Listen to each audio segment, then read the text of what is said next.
નર્મદા જિલ્લામાં સ્થાનિક ચૂંટણીમાં ભાજપના રકાસ બાદ શરૂ થયેલો આંતરિક વિવાદ હવે નવા વળાંક પર પહોંચ્યો છે.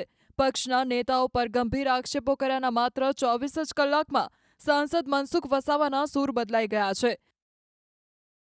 મનોમંથન બેઠકમાં જે પ્રભારી અર્જુન ચૌધરી સામે મોરચો ખોલ્યો હતો, હવે તેમને જ સાંસદ પરિપક્વ અને સારા માણસ ગણાવી રહ્યા છે. જો કે મનસુખ વસાવાએ સ્પષ્ટ કર્યું છે કે તેઓ સંગઠનથી નારાજ નથી, પણ તેમને જગાડવા માટે મારે આકરા શબ્દો બોલવા પડ્યા હતા.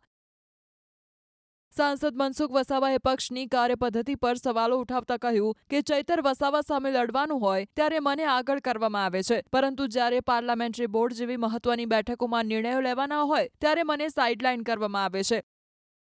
તેમણે હારનું મુખ્ય કારણ જણાવતા કહ્યું કે સંગઠનના લોકો માત્ર એસી ઓફિસમાં બેસીને વિડીયો કોન્ફરન્સ કરતા રહ્યા, ગ્રાઉન્ડ લેવલ સુધી ગયા નહીં અને તેના કારણે જ પક્ષની હાર થઈ છે. જિલ્લા પ્રમુખ નીલ રાવ સામે પણ નારાજગી વ્યક્ત કરતા સાંસદે ઉમેર્યું કે પ્રભારીએ એકલાએ મહેનત કરી પણ પ્રમુખે સાથ ન આપ્યો. આમ હારની કબૂલાત સાથે જ સાંસદના નિવેદનોએ નર્મદા ભાજપમાં બે ફાટા હોવાનું સ્પષ્ટ કરી દીધું છે.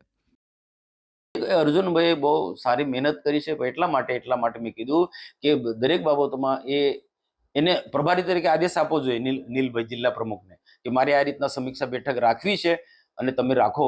એને પૂછ્યા કરે, એ નીલભાઈના ઈશારે કામ કરે.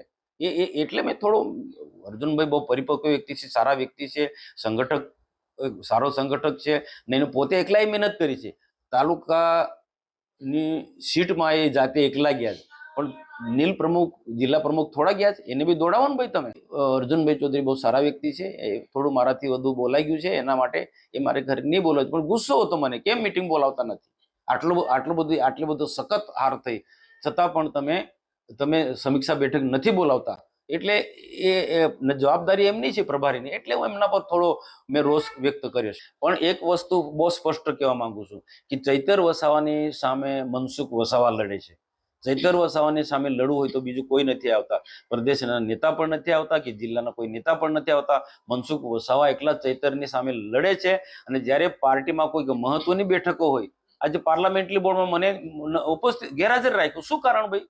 હું સાચી વાત કહું એટલે મેં સંગઠનના જે અને જિલ્લાના લોકોની જવાબદારી છે મને જાણ કરો, મને જાણ નથી કરી.